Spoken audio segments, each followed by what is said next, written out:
નમસ્કાર વિદ્યાર્થી મિત્રો, કેમ છો? બધા મજામાં? શરૂ કરીએ આજનો સેશન. આપણે લાસ્ટ સેશનમાં આપણે રાઉલ્ટનો નિયમ છે એ પૂર્ણ કર્યો હતો. આજે હવે આપણે એના ઉપર આધારિત જે દાખલાઓ છે, ન્યુમેરિકલ્સ છે, એનો અભ્યાસ કરશું. ખાસ કરીને મોટે ભાગે પરીક્ષાઓમાં દાખલાઓ છે એ ગણતરી ઉપર આધારિત પ્રશ્નો છે વધારે પૂછાતા હોય છે. એટલે એ આવડવા જોઈએ. એના આધારે જ નક્કી થાય કે તમે થિયરી કેટલી સમજ્યા છો.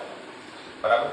બે કેસની અંદર આપણે રાઉલ્ટનો નિયમ જોયો હતો કે ભાઈ બે પ્રવાહી હોય, મતલબ કે બંને બાષ્પશીલ હોય, દ્રાવ્ય અને દ્રાવક, ત્યારે રાઉલ્ટનો નિયમ, અને દ્રાવ્ય અબાષ્પશીલ હોય ત્યારે રાઉલ્ટનો નિયમ. સૂત્રો એના માટે આપણે જે કેટલાક જરૂરી રહેશે એની યાદી છે એ બનાવી લઈએ, અથવા તો તમને એ યાદ હોવા જોઈએ. સૂત્રો ભાઈ રાઉલ્ટનો નિયમ શું છે? તો કે પહેલો નિયમ તો આપણે આ પ્રમાણે લખી શકીએ, P1 P1 not into x1, અને આ જ પ્રમાણે તમારે લખવું હોય તો બીજા ઘટક માટે લખી શકો P2 બરાબર P2 નોટ ઇન્ટુ x2. આના ઉપરથી P ટોટલ બરાબર લખી શકાય P1 નોટ ઇન્ટુ x1 અને વત્તા P2 નોટ ઇન્ટુ x2. આ સૂત્ર આપણે જોયું હતું. આમાં x1 ને બદલે 1 માઇનસ x2 મૂકો તો આપણને એક સૂત્ર મળ્યું હતું, એ આપણે યાદ રાખી શકીએ. એ યાદ રાખવાની ટ્રીક પણ તમને મેં આપી હતી કે ભાઈ માનો કે P2 નોટ નું મૂલ્ય વધારે છે, P2 નોટ નું મૂલ્ય વધારે છે તો વધારેમાંથી ઓછું મૂલ્ય બાદ કરો, અને જેનું મૂલ્ય વધારે છે એના જ મોલ અંશ લેવાના. પણ આગળ જે ઓછા છે એ ઘટકનું બાષ્પ દબાણ લઈ લો. આ સૂત્ર યાદ રાખવાનું છે. આ ક્યારે લાગુ પડશે? તો કે દ્રાવણ અવસ્થામાં છે. આમાં x1 અને x2 છે એ દ્રાવણ અવસ્થામાં મોલ અંશ છે. બાષ્પ અવસ્થા માટે આપણે સૂત્ર તારવું તો જો યાદ હોય તો કે ભાઈ P1 બરાબર શું થાય? તો કે y1 into P total. Total ને બદલે અહીંયા તમે આ રીતે કુલ પણ લખી શકો, અને P2 બરાબર y2 ઇન્ટુ P કુલ. આ સૂત્ર પણ યાદ રાખવાના. આ ક્યારે લાગુ પડશે? તો કે બંને બાષ્પશીલ હોય, બંને બાષ્પશીલ ઘટકો હોય ત્યારે આપણે આ સૂત્ર લાગુ પાડવાના છે. પણ દ્રાવ્ય પદાર્થ છે એ અબાષ્પશીલ હોય, મતલબ કે ઘન હોય, તો ત્યારે આપણે રાઉલ્ટનો નિયમ જોયો તો આ સૂત્ર તો લાગુ પડશે. જેમાં કે ભાઈ એમાં દ્રાવક છે 1 નંબરનો એ બાષ્પશીલ છે, એટલે આ તો લાગુ પડશે જ. P બરાબર P1 નોટ ઇન્ટુ x1 આ લાગુ પડે છે. પણ બીજું આપણે જે જોયું હતું ખાસ કરીને એ સૌથી મહત્વનું છે, બાષ્પ દબાણનો સાપેક્ષ ઘટાડો, જેને આપણે કહીએ છીએ delta P1 upon P1 not. આને તમે આમે લખી શકો, બાષ્પ દબાણનો ઘટાડો કેમ મળશે? તો કે P1 not minus P1 upon P1, બધું હું એક સાથે લખી દઉં છું. આ બાષ્પ દબાણનો સાપેક્ષ ઘટાડો થઈ ગયો. સાપેક્ષ ઘટાડો આ રીતે પણ લખાય. આનું મૂલ્ય કોના જેટલું હોય છે? તો કે દ્રાવ્યના મોલંશ જેટલું.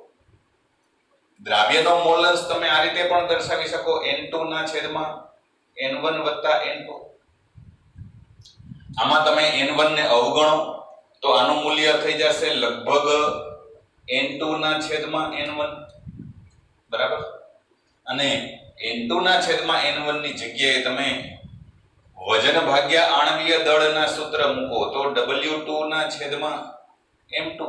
અહીંયા આવશે આનું મૂલ્ય W1 ના છેદમાં M1 છેદમાં છે, એટલે ઉલટાવી નાખો, M1 ના છેદમાં W1. આ રીતે પણ લખી શકાય P1 not minus P1 upon P1. આ સૂત્ર પણ ઉપયોગી છે. તો આ સૂત્ર બધા જો ક્લિયર હશે તો તમે દાખલાઓ આરામથી ગણી શકશો.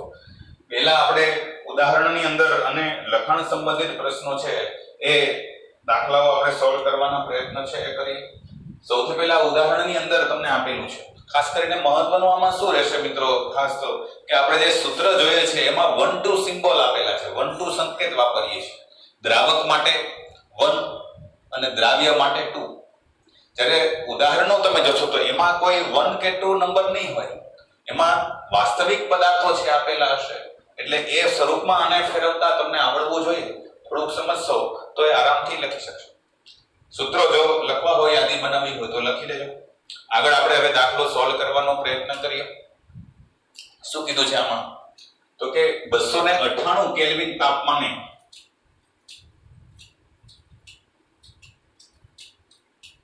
ક્લોરોફોર્મ અને CH2Cl2 એટલે કે ડાયક્લોરોમિથેન છે. ક્લોરોફોર્મ અને ડાયક્લોરોમિથેન એના બાષ્પ દબાણ અનુક્રમે 200 અને 415 મિલીમીટર પારાની સપાટી અથવા પારાનું મર્ક્યુરી જેટલા છે.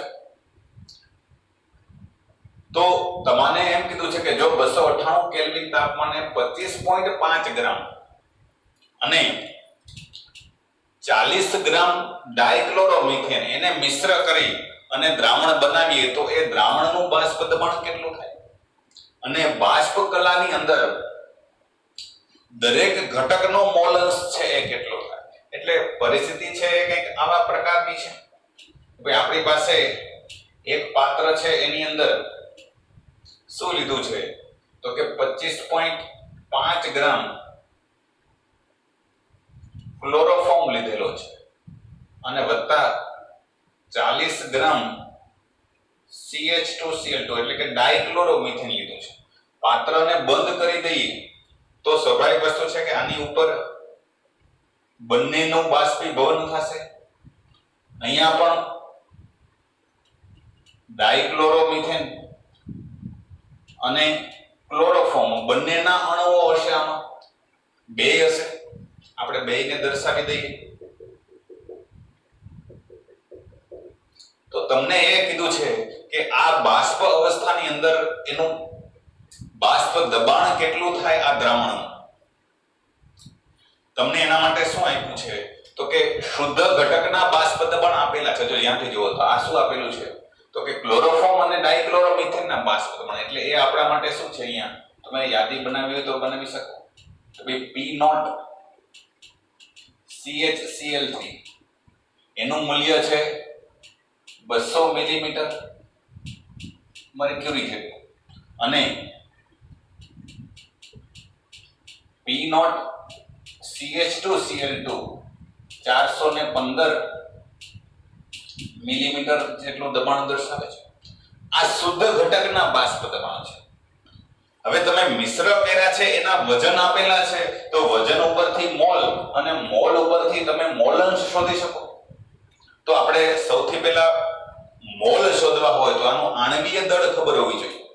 આણ્વીય દળ કેવી રીતે મળશે તો કે હવે આપણે એની ગણતરી કરી શકીએ. કેવી રીતે તો કે CH2Cl2 એનું આણ્વીય દળને બદલે મોલર દળ લખી શકો. કેટલું થાય તો કે એક કાર્બન એટલે 12 વત્તા 2 હાઇડ્રોજન એટલે 2 અને વત્તા 2 ક્લોરીન, એક ક્લોરીન નું 35.5 એટલે 2 ક્લોરીન ના થાય 71, 12 ને 2 14, 14 ને 71 એટલે 85 થશે. 85 ગ્રામ પ્રતિ મોલ. આવી જ રીતે ક્લોરોફોર્મ નું ગણી શકો તમે. ક્લોરોફોર્મ નું આણ્વીય દળ કેવી રીતે તો કે કાર્બન નું એક કાર્બન છે એટલે 12, એક હાઇડ્રોજન છે એટલે 1 અને 3 ક્લોરીન છે એટલે 35.5 ગુણ્યા 35.5 અને 35.5 વત્તા 35 3 વખત લેવાના એટલે 3 ગુણ્યા 35.5 એટલે 71 માં 35.5 ઉમેરો એટલા થશે. 71 ની અંદર ઉમેરો તો 106.5 થશે. 12 ને 13 વત્તા 106.5 એટલે આ જવાબ આવશે 119.5 ગ્રામ પ્રતિ મોલ. આ બેયના આણ્વીય દળ મળી ગયા. હવે એના આધારે તમે એના મોલની સંખ્યા શોધી શકો કે હવે n ઓફ CH2Cl2 જો સંકેત બધા આ રીતે 1 2 ના બદલે આ રીતે લખવાનો થશે. આનું આણ્વીય દળ કેમ મળે તો કે વજન ભાગ્યા આણ્વીય દળ સૂત્ર વાપરવાનું છે W/m. વજન એનું કેટલું આપ્યું છે તો કે આપ્યું છે CH2Cl2 નું 40 ગ્રામ ભાગ્યા 85 એનું આણ્વીય દળ છે અહીંયાથી બરાબર, આનો જવાબ તમે કેલ્ક્યુલેટરથી મેળવી શકો. એવી જ રીતે n ઓફ CHCl3 એટલે કે ક્લોરોફોર્મના મોલ તમને મળે, એનું વજન કેટલું આપ્યું છે તો કે 25.5 ભાગ્યા 119.5. આ બંનેના જવાબ તમારા કેલ્ક્યુલેટરની મદદથી તમે કરી શકો મિત્રો. બેયના જવાબ આવશે 0.47 અને 0.213. આનો જવાબ આવશે 0.47 મોલ અને 0.213 મોલ. હવે બેયની મોલ સંખ્યા હોય તો મોલ ઉપરથી મોલ અંશ મેળવી શકાય. કેવી રીતે તો કે એની ગણતરી કરીએ. x ઓફ CH2Cl2 મતલબ કે ડાયક્લોરોમિથેન છે એના મોલ અંશ મેળવવા છે, તો એના મોલ અંશનું સૂત્ર શું થાય તો કે એના મોલ છેદમાં કુલ મોલ. કુલ મોલ એટલે બેયના મોલનો સરવાળો. આ થશે કે નહીં? બેયના મોલનો સરવાળો. આના મોલની સંખ્યા આપણને મળેલી છે, કેટલી છે તો કે 0.47 અને છેદમાં 0.47 અને વત્તા 0.213. આનો જવાબ તમે કેલ્ક્યુલેટરથી મિત્રો મેળવી શકો. 0.47 ભાગ્યા 0.683 આવશે. આનો ભાગાકાર કરો એટલે તમને x ઓફ CH2Cl2 સંકેતો સમજો. મતલબ શું થાય એનો તો કે મોલન્સ. આના મોલન્સ મળી ગયા. 0.47 ભાગ્યા 0.683 કરશો એટલે એના મોલન્સ મિત્રો આવશે 0.688. મોલન્સ નો કઈ એકમ ન હોય. આવી જ રીતે બીજા ઘટકના મોલન્સ શોધી શકાય. બીજા ઘટકના મોલન્સ શોધવા હોય તો આ જ રીતે ક્લોરોફોર્મ છે એના મોલન્સ શોધવા હોય તો કે ક્લોરોફોર્મના મોલ લેવાના અને ભાગ્યા કુલ મોલ લેવાના એટલે CH2Cl2 અને વત્તા આ રીતે આ બેયનો ભાગાકાર કરો. આનો ભાગાકાર કરશો એટલે આના મોલની સંખ્યા છે 0.213. એટલા જ છે ને 0.213 અને એને ભાગ્યા કુલ મોલ આપણે અહીંયા લીધા હતા એ જ આવશે 0.683. બરાબર, આમાંય કરી શકો. પણ આમ ન કરવું હોય મિત્રો તો આના કરતા વધારે સહેલો રસ્તો શું? બે જ ઘટકો છે કે નહીં દ્રાવણમાં, એક ઘટકના મોલન્સ જાણતા હોય તો બીજાના ડાયરેક્ટ મળી જાય. એકમાંથી બાદ કરી નાખો, બે ઘટકના મોલન્સનો સરવાળો એક થાય તો એના ઉપરથી મેળવી શકો સીધું. આ જ રીતે ન મેળવવું હોય તમારે એ સહેલું પડે કે હવે x ઓફ CH2Cl2 આ રીતે મેળવશો 1 માઈનસ 0.688. એકમાંથી બાદ કરી દો. પણ આ શું કામ બાદ કર્યા એ ખબર પડવી જોઈએ. એકમાંથી બાદ કરો મિત્રો તો એનું મૂલ્ય આવશે 0.312. બધાના મોલન્સ મળી ગયા. તો હવે તમારી પાસે સૂત્ર છે કે હવે દ્રાવણનું બાષ્પ દબાણ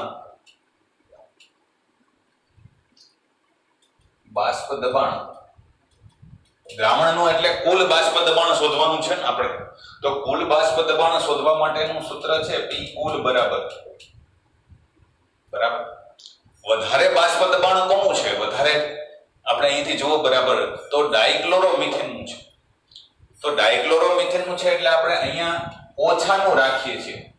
યાદ હોય તો ઓછો ઘટક વત્તા વધારે ઘટકમાંથી ઓછો મૂલ્ય બાદ કરો એટલે PCH2Cl2 minus P not CHCl3.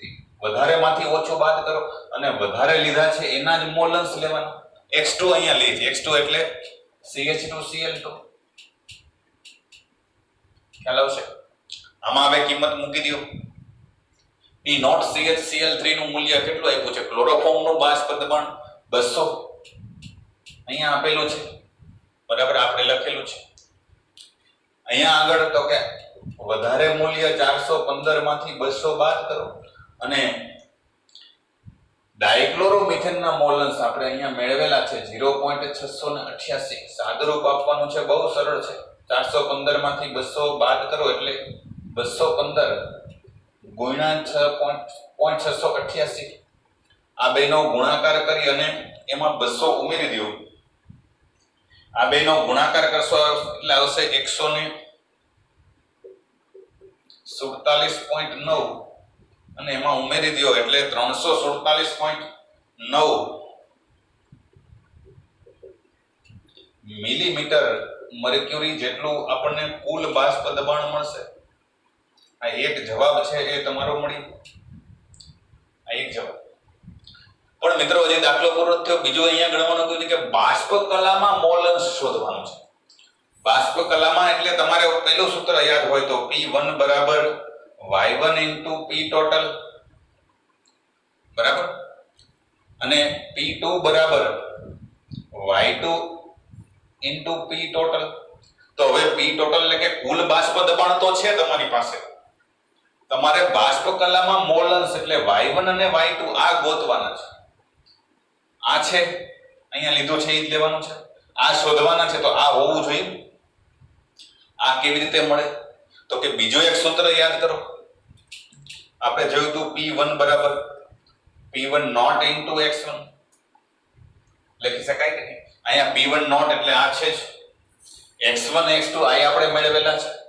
તો આપણે એના ઉપરથી પહેલા આંશિક બાષ્પ દબાણ શોધી શકીએ.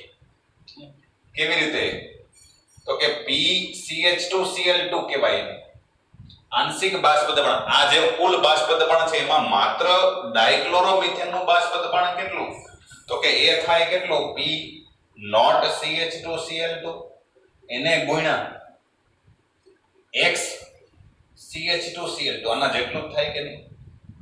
તો આના ઉપરથી મળે આ મૂલ્ય કેટલું થશે તો કે આ પૂછે 415 અને એને ગુણ્યા એના મોલન્સ છે 0.688.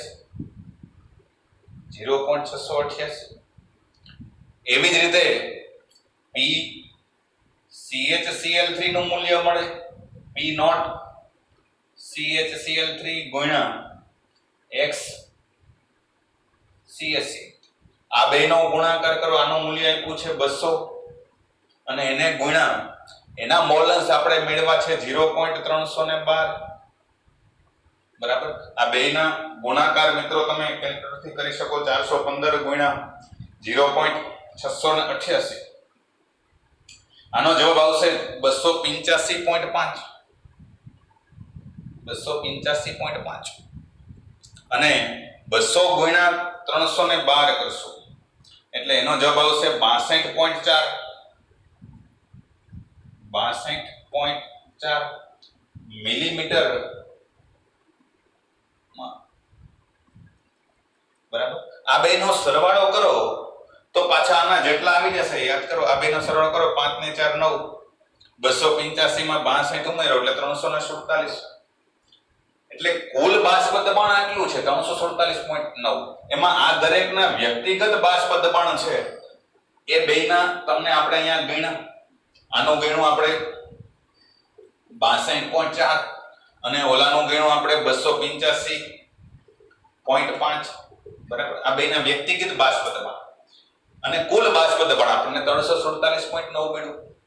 તો હવે આના ઉપરથી આ બેમાં બાષ્પ અવસ્થામાં એના મોલન્સ કેટલા થાય એ હવે આપણે પેલું y વાળું સૂત્ર વાપરીને ગણતરી કરી શકીએ. બરાબર છે. તો એ ગણવા માટે મારે પાછી સ્પેસની થોડી જરૂર પડશે, જગ્યાની. આટલું છે એ પહેલા તમારી નોટબુકમાં લખી લો અથવા તો સ્ક્રીનશોટ લઈ લો. આ બાજુનું હું ભૂસી નાખું છું. બરાબર. સહી.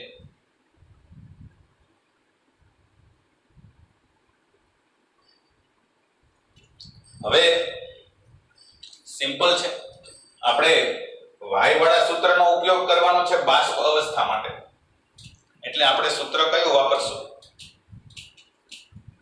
તો કે P1 બરાબર y1 * P કુલ. આના ઉપરથી આપણે લખવાના છે સૂત્ર. આના ઉપરથી શું લખી શકાશે તો કે P CH2Cl2 બરાબર y CH2Cl2 ગુણ્યા P કુલ, બરાબર. અને બીજું સૂત્ર શું લખાશે? P CHCl3 બરાબર YCHCl3 એને ગુણ્યા P કુલ. તો આપણે આ બાષ્પ કલામાં મોલન્સ છે, y એટલે બાષ્પ કલામાં મોલન્સ આ શોધવો છે. તો એના ઉપરથી y CH2Cl2 બરાબર શું થશે? તો કે PCH2Cl2 છેદમાં P કુલ. આવું થશે કે આનું મૂલ્ય આપણે મેળવો અહીંયા કેટલું આવ્યું છે? 285.5 અને એને ભાંગ્યા કુલ કેટલું હતું? તો કે 347.9. આ જ રીતે YCHCl3 એટલે ક્લોરોફોર્મના મોલન્સ મેળવવા હોય તો ક્લોરોફોર્મનું આંશિક બાષ્પ દબાણ ભાંગ્યા P કુલ. ક્લોરોફોર્મનું આંશિક બાષ્પ દબાણ આપણને મળ્યું છે 62.4 ભાંગ્યા કુલ બાષ્પ દબાણ બે માટે સરખું જ રહેશે 347.9. આ બેના તમારા કેલ્ક્યુલેટરમાં જવાબ છે એ મિત્રો કરી જુઓ. આવશે જવાબ 0.82 અને 0.18. 0.82 અને 0.18 બેયના મોલન્સનો સરવાળો પાછો 1 થઈ જવો જોઈએ, બરાબર છે? થઈ જશે. એ પ્રમાણે જવાબ તમારો લખવાનો. તો આ બંને જવાબો છે એ બીજા માટેના જવાબો છે. સમજશો મિત્રો થિયરી તો દાખલાઓ છે આવડશે. થિયરી ખાસ બરાબર સમજાવી જોઈએ તો દાખલામાં ગણતરી એટલી બધી અટપટી નથી હોતી. કેલ્ક્યુલેટરથી તમે બહુ આરામથી આના જવાબો મેળવી શકો, પણ સૂત્ર અને થિયરી છે એ બરાબર ક્લિયર હોવી જોઈએ. લખી નાખો મિત્રો. પછી આગળનો દાખલો છે જે જોઈએ.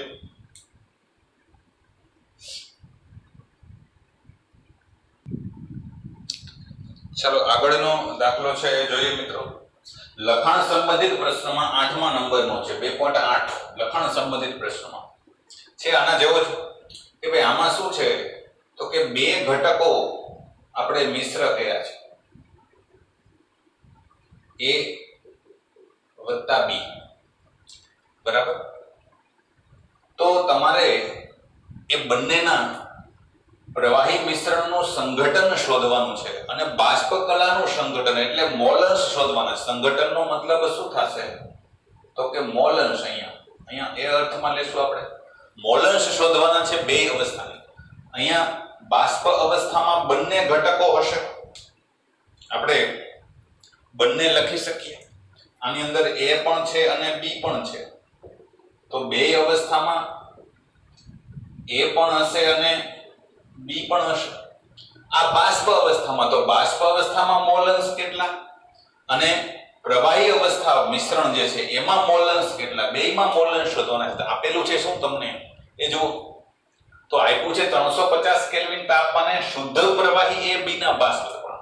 શુદ્ધ પ્રવાહી એટલે શું તો કે આગળ આપણે લીધું એ પ્રમાણે લઈ શકીએ. P0 A આપેલું છે કેટલું છે તો કે 450 મિલીમીટર અને P0 B આપેલું છે 700 મિલીમીટર મર્ક્યુરી. ઉપરાંત બીજું શું આપ્યું છે તો કે કુલ બાષ્પ દબાણ એટલે P કુલ તમને આપી દીધું છે અહીંયા. હવે કુલ બાષ્પ દબાણ કેટલું છે મિશ્રણમાં તો કે 600 મિલીમીટર જેટલું, બરાબર.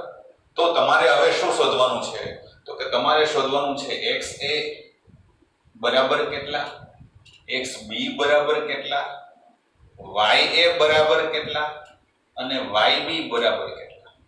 આ ચાર વસ્તુ શોધવાની છે. તો સૌથી પહેલા તો આપણે કુલ દબાણ વાળું સૂત્ર વાપરીએ તો મોલન્સ મળી જશે, કારણ કે એમાં બધું છે કે કુલ બાષ્પ દબાણ માટેનું સૂત્ર શું થાય, વધારેમાંથી ઓછું. વધારે કયું છે P0 B, તો એનું મૂલ્ય પહેલા લખવાનું P0 B minus P0 A. P0 B માંથી બાદ કર્યા છે એટલે અહીંયા પણ XB અને અહીંયા B લીધા છે એટલે અહીંયા આવશે P0 A. આ સૂત્ર આવડવું જોઈએ. તો આમાં કિંમત મૂકો. કુલ બાષ્પ દબાણ તમને આપ્યું છે કેટલું 600.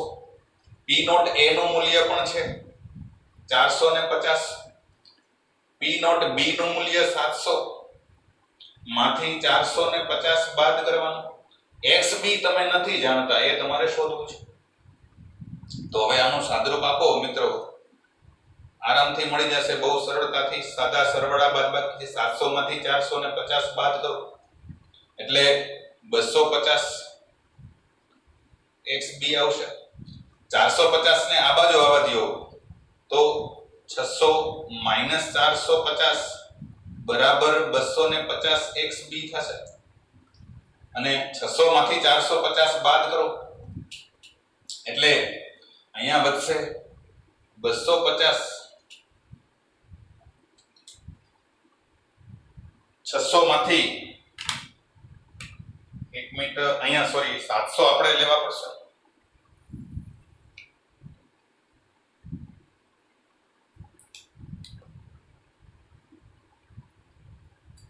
કુલ બાષ્પ દબાણ છે એ 600 આપેલું છે. પી નોટ એ આપણે 450, 700 માંથી 450 બાદ કરીએ એટલે 250 વધશે. 600 માંથી 450 બાદ કરો એટલે અહીંયા આવશે 150 બરાબર. 150 આવશે. 150 બરાબર 250 ઇન્ટુ xb. તો હવે તમે ગણતરી કરી શકો કે ભાઈ xb બરાબર કેટલા થશે? તો કે 150 ના છેદમાં 250. 150 ભાગ્યા 250 તમારા કેલ્ક્યુલેટરમાં કરો મિત્રો એટલે લગભગ આવશે 0.60. 0.60 નું મૂલ્ય આવશે. હવે આ 0.60 આવે તો એના ઉપરથી xa મળી જાય કે નહીં? કારણ કે બે જ ઘટકો છે તો એકનો મોલન્સ 0.60 હોય તો બીજાનો મોલન્સ 1 માંથી બાદ કરો એટલો 1 માઈનસ, અહીંયા સૂત્ર લખવું તો લખી શકો 1 માઈનસ xb એટલે 1 માઈનસ 0.60 અને એટલે xa નું મૂલ્ય મળશે 0.40 બરાબર. આ બે જવાબ તમને મળી ગયા. xb બરાબર અને xa બરાબર બે મળી ગયા. હવે y એટલે કે બાષ્પ અવસ્થામાં મોલન્સ મેળવવાના છે, બાષ્પ કલામાંનું સંઘટન. તો એના માટે આપણે સૂત્ર કયું વાપરશું?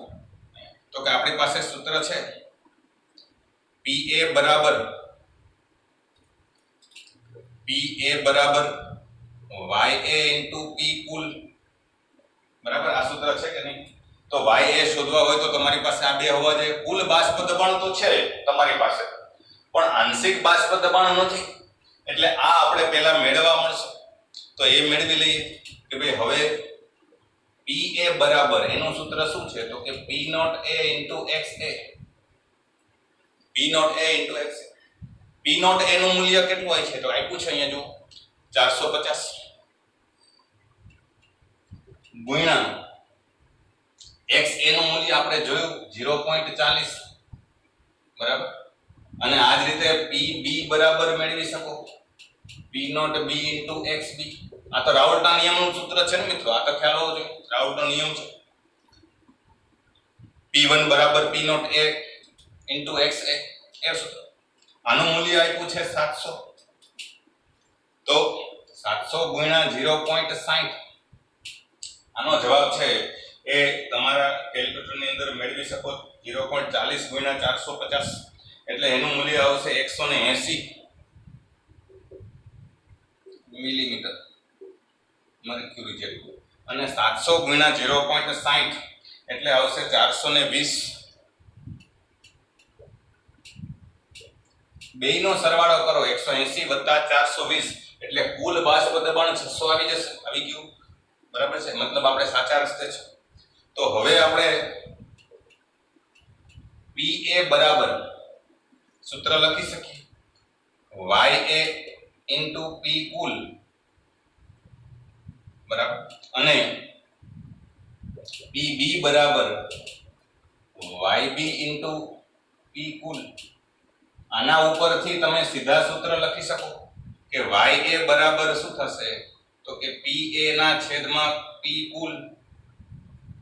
Pa નું મૂલ્ય કેટલું મળ્યું છે? તો કે 180 ભાગ્યા કુલ કેટલું છે? તો કે 600 અને yb બરાબર કેટલા છે શું થશે આના ઉપરથી કરતા બનાવો તો pb ના છેદમાં p કુલ pb નું મૂલ્ય અહીંયાથી આપણે લેવાનું છે 420 ભાગ્યા 600 આ બંનેના જવાબ છે એ તમારા કેલ્ક્યુલેટરમાં બહુ આરામથી મળશે 180 ભાગ્યા 600 એટલે 0.30 આવશે અને ઓલાનું મૂલ્ય આવશે એકમાંથી બાદ કરીને પણ તમે મેળવી શકો 0.70 બરાબર એમનેમ છેદ ઉડી જશે 6 * 42 એટલે 0.70 તો મિત્રો આ બાષ્પ અવસ્થાની અંદર સંઘટન મળી ગયું ખ્યાલ છે આ બે એક્ઝામ્પલ આપણે એવા લીધા છે કે જેમાં બંને ઘટકો પ્રવાહી છે પ્રવાહીનું મિશ્રણ લીધું છે ખ્યાલ આવશે તો એમાં આ સૂત્રનો ઉપયોગ કરવાનો છે તમને કયા સંઘટનમાં પ્રવાહીમાં મોલન્સ શોધવાના છે તો પ્રવાહીમાં મોલન્સને આપણે XA XB કહીએ વાયુ અવસ્થામાં ને YA + YB કહીએ છે અહીંયા મોલન્સ આ ખાસ બરાબર સમજાય તો બહુ અઘરું નથી બહુ સિમ્પલ છે બહુ સરળ છે પણ થોડુંક ગૂંચવાડો થાય એવું છે એટલે બરાબર ક્લિયર કરી લેવાનું થોડી પ્રેક્ટિસ કરશો દાખલાની તો આવડી જશે આગળના દાખલાઓ હવે જોઈએ કે એક ઘન હોય મતલબ કે એક અબાષ્પશીલ હોય અને બીજો બાષ્પશીલ હોય તો એના માટે શું કરવું બરાબર લખી લો આ પ્રશ્ન છે પછી આગળનો જોઈએ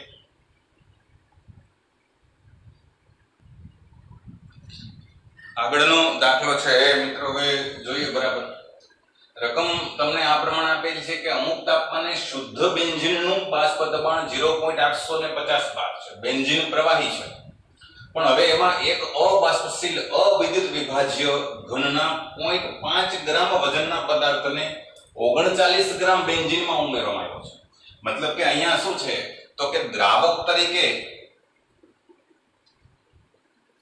પ્રવાહી બેન્ઝીન છે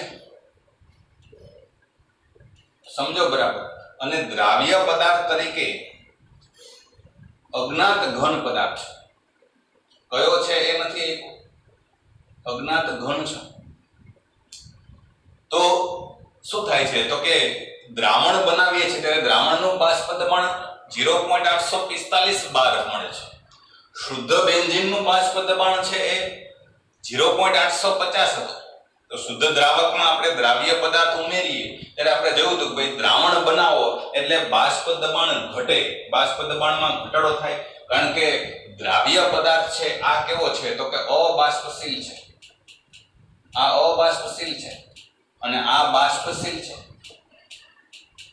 તો આના માટે આપણે બીજો કેસ રાઉલ્ટના નિયમનો જોયો તો એ લાગુ પડશે એના માટેનું સૂત્ર છે આપણી પાસે કે બાષ્પ દબાણનો સાપેક્ષ ઘટાડો આપણે આ રીતે લીધું સાપેક્ષ ઘટાડો કેમ મપાય તો કે P1 નોટ માઈનસ P1 આ શુદ્ધ દ્રાવકનું બાષ્પ દબાણ દ્રાવણનું બાષ્પ દબાણ ભાંગા શુદ્ધ દ્રાવકનું બાષ્પ દબાણ એટલે સાપેક્ષ ઘટાડો આ કેટલો થાય તો કે x2 જેટલો સૂત્ર આખું ફરી વખત લખો x2 એટલે તો કે આપણે આમ લખતા n2 ના છેદમાં n1 વત્તા n2 પણ n1 ને અવગણી નાખો તો શું થાય તો કે n1 ના n2 ના છેદમાં n1 n2 ને આપણે અવગણી નાખીએ તો શું કામ તો કે n2 નું મૂલ્ય ખૂબ જ નાનું છે આના બરાબર આપણે લખતા સૂત્ર યાદ હોય તો w2 ના છેદમાં m2 m1 ના છેદમાં w1 તો આ સૂત્રનો ઉપયોગ કરવાનો છે આપણે અહીંયા બધું આપેલું છે જોવો ધ્યાનથી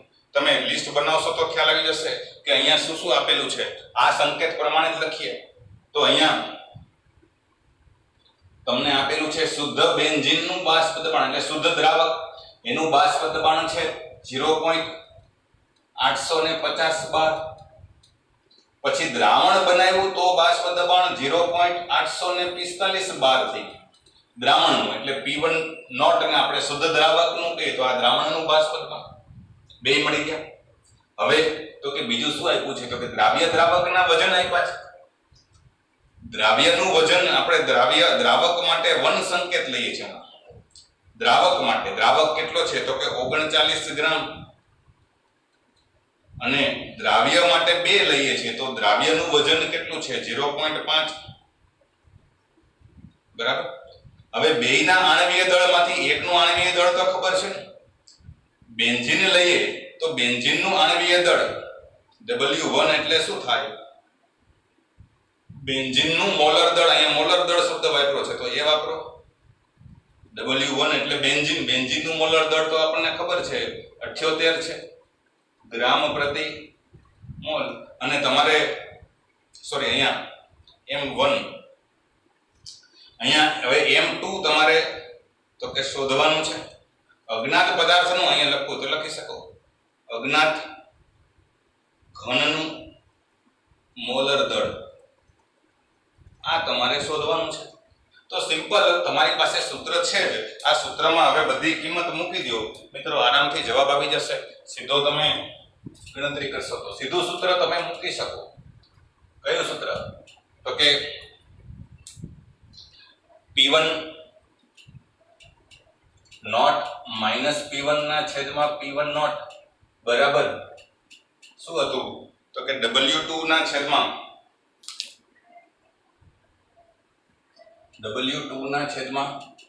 M2 એને ગુણ્યા M1 ના છેદમાં W1. આજ આપણે સૂત્ર હતું કે નહીં? તો આ સૂત્ર આપણે લાગુ પાડી શકાય એના માટે, બરાબર. હવે આમાં બધી કિંમત મૂકી દો. P1 નોટ નું મૂલ્ય 0.850, P1 નું મૂલ્ય 0.845, પાછું P1 નોટ એટલે 0.850, W2 નું મૂલ્ય 0.5 ગુણ્યા M1 નું મૂલ્ય આ તમારે 78 લેવાનું છે, બરાબર. M2 નું મૂલ્ય તો કે તમારે શોધવાનું છે અને W1 નું મૂલ્ય તમને આપ્યું છે દ્રાવકનું વજન 39, બરાબર. હવે આનો જવાબ મેળવો તો થશે 0.005 ભાગ્યા 0.850 બરાબર 39 દુ 78, બરાબર. 0.5 ગુણ્યા 2 એટલે એ કેટલા થઈ ગયા? તો કે 1 ના છેદમાં M2.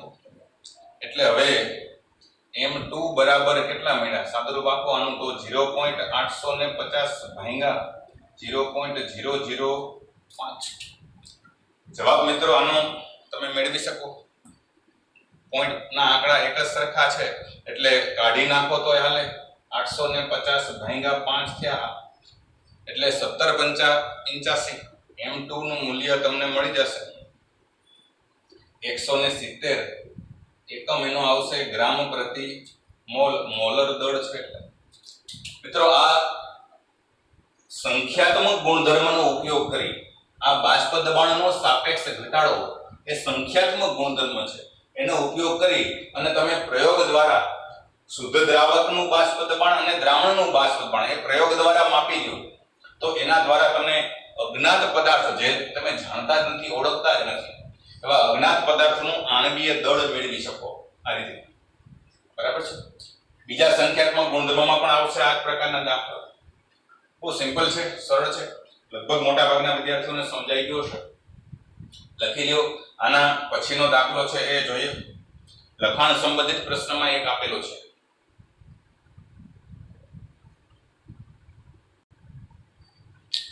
આગળનો દાખલો છે એ જોઈએ મિત્રો. લખાણ સંબંધિત પ્રશ્નમાં છે 9 નંબરનો દાખલો 2.9. અગેન પાછો આમાં પણ દ્રાવક છે એ બાષ્પશીલ છે અને દ્રાવ્ય છે એ અબાષ્પશીલ છે.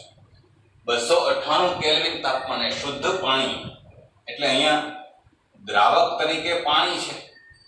પાણી કેવું હોય છે? બાષ્પશીલ, આ તો ખબર હોય.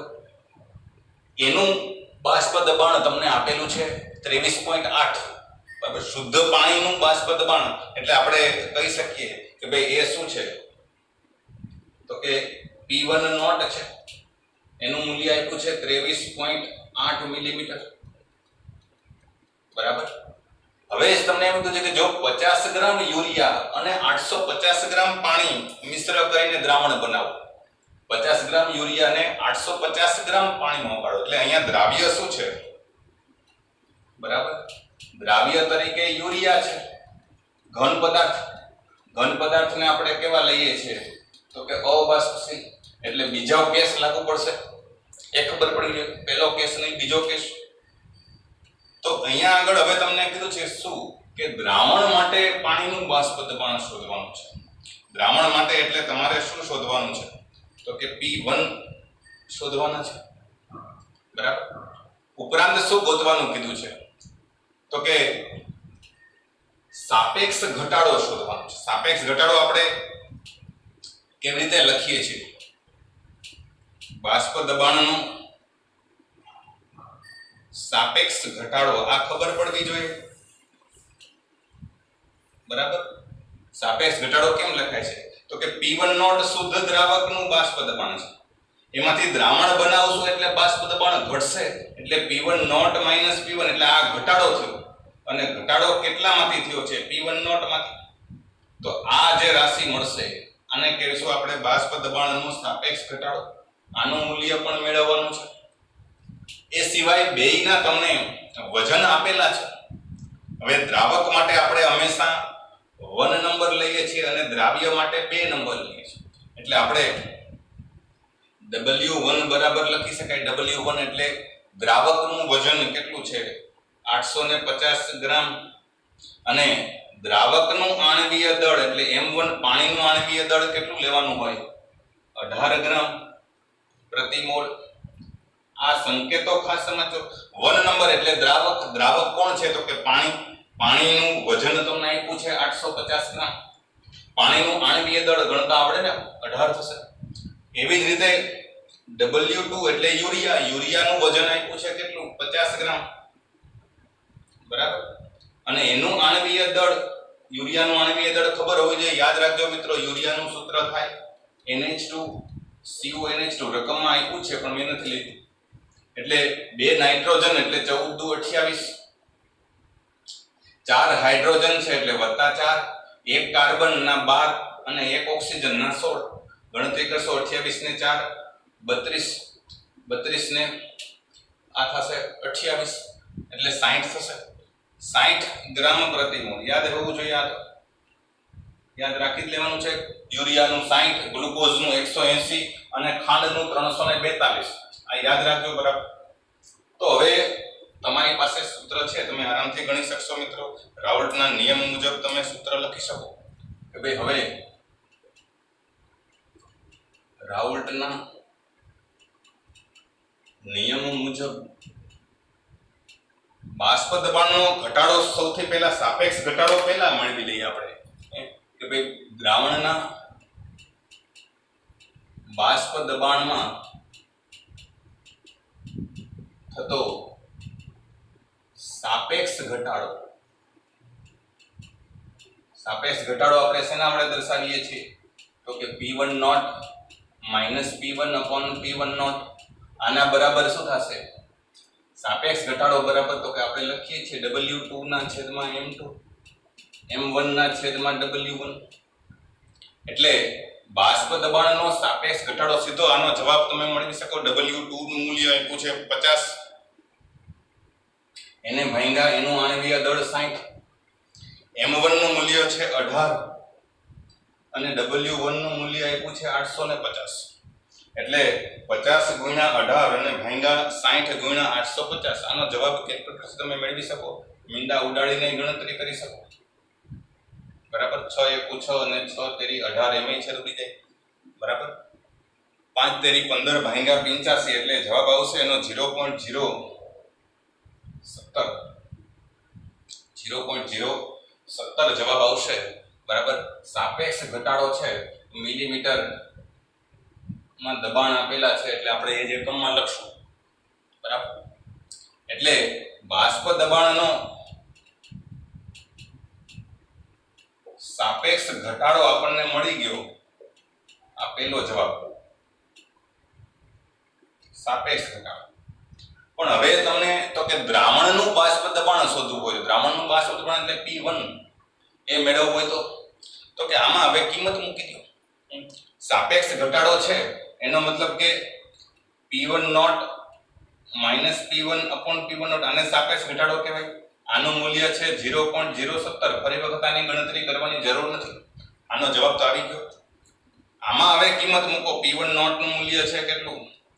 23.8 આપ્યું છે રકમમાં જો 23.8 માઇનસ P1 છેદમાં પાછા 23.8 બરાબર 0.017 23.8 ને પેલી બાજુ જવા દો તો 23.8 માઇનસ P1 બરાબર 0.017 ગુણ્યા 23.8 થશે.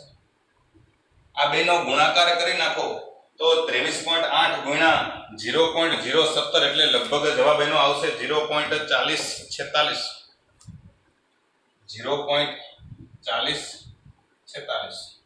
હવે P1 ને કરતા બનાવો તો P1 ને માઈનસ છે એને ઓલી બાજુ લઈ જાઓ તો આને આ બાજુ લઈ આવવું પડશે કે નહીં એટલે P1 બરાબર સીધો હું જવાબ અહીંયા લખું છું 23.8 માઈનસ 0.4046 થશે. 23.8 માંથી આ મૂલ્ય તમે બાદ કરો એટલે બહુ લાંબો ફરક નહીં પડે 23.39 જેવું લખી શકશો કે P1 બરાબર કેટલા આવશે 23.39 મિલીમીટર જેટલું દબાણ આવશે. ફાઇનલ જવાબ એક્ઝેક્ટલી લખી શકો લખવું તો બહુ ઈઝી દાખલાઓ છે મિત્રો. આમાં થોડુંક જો સમજશો થોડુંક ધ્યાન રાખશો તો તમે આરામથી ફટાફટ રીતે સમજી શકશો. બરાબર છે. સ્વાધ્યાયની અંદર તમને ઘણા બધા દાખલાઓ આપેલા છે ઘણા બધા. તમારી જાતે સૌથી પહેલા પ્રેક્ટિસ કરજો. ન સમજાય તો રેફરન્સ બુકમાં જોઈને સમજવાનો પ્રયત્ન કરજો. એમાંય ન સમજાય તો આપણે લાસ્ટ સેશનમાં આવતા સેશનમાં આપણે ગણશું ત્યારે એમાં બરાબર ધ્યાન રાખજો કે આપણે ક્યાં મુશ્કેલી પડે છે. બરાબર એટલે ગણેલા હશે તો તમને સમજવામાં બહુ ઈઝી પડશે. લિસ્ટ તમને હું આપી દઉં તો એ તમે ગણી શકશો. સ્વાધ્યાયની અંદર બરાબર કેટલા કેટલા દાખલા છે 2.15 2.16 2.17 2.18 2.19 સળંગ છે 5 દાખલાઓ. ત્યાર પછી 34 2.36 2.37 અને 2.38 એટલે ટોટલ ગણતરી કરશો તો 1 2 3 4 5 6 7 8 અને 9 દાખલાઓ સ્વાધ્યાયની અંદર આપેલા છે. બની શકશે કે આમાંથી અમુક જુદા પણ છે આપણે ગણ્યા છે એના કરતા અલગ રીતના પણ છે તો એવા આપણે ગણશું જ. બરાબર પણ અમુક દાખલાઓ તમે આરામથી તમારી જાતે ગણી શકશો. તો સૌથી પહેલા જાતે તમારી પ્રયત્ન કરજો. આજનું સેશન આપણે અહીંયા પૂરું કરીએ છીએ. આવતા સેશનમાં સ્વાધ્યાયના જે દાખલાઓ છે એ જોઈ લઈશું. બરાબર ત્યાં સુધી આવજો મિત્રો.